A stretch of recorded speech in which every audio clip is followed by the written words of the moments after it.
Bonjour les enfants. C'est papa. Là, les enfants, accrochez-vous parce que je vais débloquer des niveaux. À chaque fois, ça va monter. Donc, et j'espère que vous êtes accrochés parce que intellectuellement, il y a les cerveaux qui vont aller gauche-droite. Je vais monter. Ok, vous êtes prêts? Bienvenue dans le deuxième podcast de la journée, les enfants. Bienvenue à la clinique. Les enfants, je vais vous expliquer pourquoi on va gagner cette élection, pourquoi le peuple va être rétabli dans ses droits, pourquoi le Cameroun va enfin connaître sa renaissance. C'est le plus important que vous devez le connaître pour être en sécurité. Le peuple connaîtra sa renaissance en 2025 parce que le peuple le mérite. Parce que le peuple s'est battu pour ça. Le peuple connaîtra sa renaissance en 2025 parce que le peuple a réussi à quitter de populations à foule. Le peuple gagnera sa liberté en 2025 parce que le pouvoir est au peuple. Parce que le pouvoir est au peuple. Nous sommes dans le deuxième podcast de la journée et je veux vous expliquer pourquoi. Parce que ce que je vais vous dire, les enfants, c'est même si on donnait à cette machine encore 10 R, 10 ELECAM, 10 conseils régionaux, 10 ceci, il ne gagnerait pas. Vous savez pourquoi? Parce que cette machine que vous voyez là, la machine R, n'a pas été conçue pour pouvoir être au service d'une autre personne que Pomba. Vous comprenez ce que je dis? C'est-à-dire que vous voyez l'ELECAM comme l'ELECAM a été taillé là. Et l'ELECAM n'est taillé que pour faire gagner Pomba. Pas pour faire gagner un autre membre de R. Aucune chance. Parce que là-bas, il n'y a pas le parti, c'est le cartel. Ok. Vous voyez le Sénat, comment le Sénat a été structuré? Le Sénat n'a pas été structuré pour faire gagner le R. Sinon, ce serait une machine politique. Non, le Sénat a été structuré pour faire gagner Pomba. C'est une chambre haute au service d'un homme, Pomba. Pas d'un système. Pas d'un système. Comprenez bien ce que je suis en train de vous dire. Parce que c'est très important. Je vois, vous devenez bizarre, les gens prennent le poids, ils deviennent laids, les yeux s'enrougissent, les dents noires. Non, calmez-vous, les gars. Vous n'êtes pas condamnés à l'échec. Parce qu'à l'intérieur, le système lui-même porte en l'intérieur de lui-même les germes de sa propre destruction. Vous voyez très bien qu'il n'arrive même pas d'abord à trouver un candidat. C'est-à-dire que quand il fallait faire entrer à la machette pour faire les municipales, parce qu'ils font les municipales, ils ne font pas de campagne. Ils passent leur temps à dire que telle personne n'est pas bon, telle personne, nous on a l'argent. Ils donnent la corruption. Là maintenant, ils sont arrivés à un moment où il va devoir à un moment faire un peu de campagne. Ils ne sont pas populaires. Ils sont des voleurs.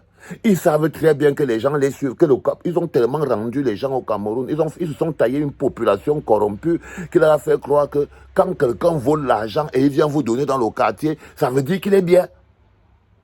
Ça veut dire qu'il est bien. Donc il y a cette logique qui est importante pour voir comprendre pourquoi ils ne peuvent pas gagner et ils ne vont pas gagner. Ils n'ont rien à gagner. Ils ont tout mangé. Simplement pourquoi? Parce que Pomba était un président vorace qui ne pensait qu'à lui. C'était un président vorace qui ne pensait qu'à lui. Il a vécu avec lui tout seul toutes les vies du R. Il a vécu sa propre vie, la vie de Olangena, la vie de Mbara, la vie de tous les gens, et Noni Ephraim, la vie de machin, tout. Chacun d'entre eux qui était déjà au point d'être consommable à l'échelle de l'État du Cameroun, il a croqué. Il n'a laissé aucune alternative derrière. C'est-à-dire que prenons d'abord les êtres humains, aucune alternative derrière. Tous ces gens qui dans le R avaient un petit coffre pour pouvoir être une alternative pour le R. Pomba n'a pas seulement attaqué les gens qui sont des alternatives pour le Cameroun. Hein. Il découpe même les gens qui sont des alternatives pour le R. Quand vous entrez par exemple dans la prison, vous voyez qu'il y a tout un gouvernement là. Et regardez comment, vous vous rappelez des Mbara quand ils étaient dehors. Vous vous rappelez des Inoni. Vous vous rappelez des Fort Jindam. Vous vous rappelez des Vamulke. Vous vous rappelez des Olangena. Vous vous rappelez. Vous vous rappelez d'eux quand ils se plaçaient devant la télé avec les montures en or et tout. Vous vous rappelez de ces gens? Des Ababa Polycarpe. Vous vous rappelez, on appelait le grand argentier. Vous vous rappelez? On appelait le grand argentier. Quand ces gens marchaient dans la rue, on avait l'impression qu'ils avalent les pattes avec. Vous vous rappelez les Mbongo? Non, on n'a pas eu Ngongo en premier. On a eu d'abord des gens là. Les Mbara, les Mbongo, les machins, tout ça. Ngongo n'est pas le plus fort qui est arrivé sur ce truc. Pas du tout.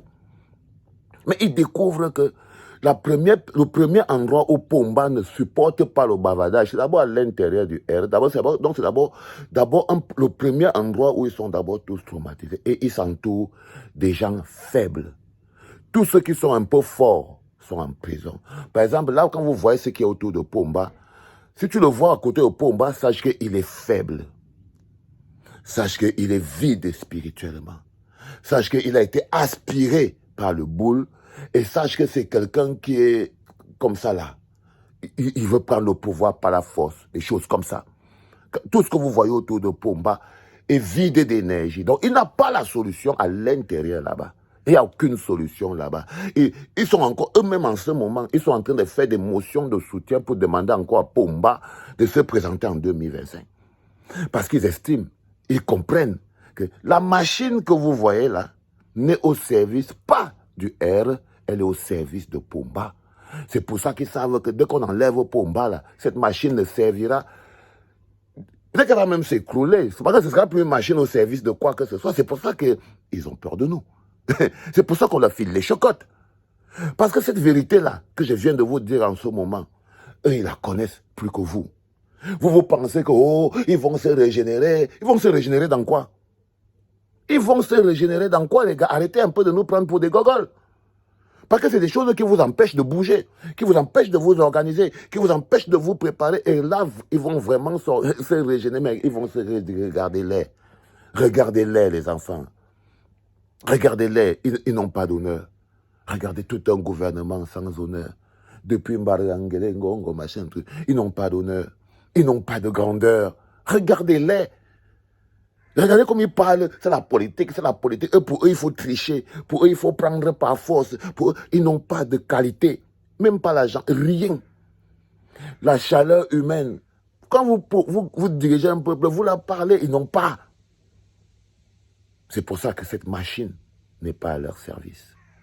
Cette machine était au service de Pomba et seulement, elle n'est même pas au service de Franck Biya. Vous savez, le mot Biya là, ils ne se rendent même pas compte que c'est un monde qui avait le temps, n'a même plus de valeur.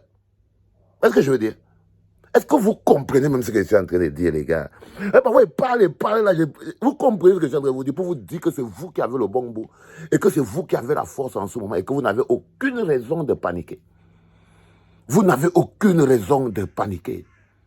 Tout ce que vous devez faire, c'est de vous assurer que l'ordre constitutionnel est organisé, que les législatives et les municipales se passeront bel et bien en février pour que le cadre d'une présidentielle soit sécurisé, pour que la lisibilité politique soit claire.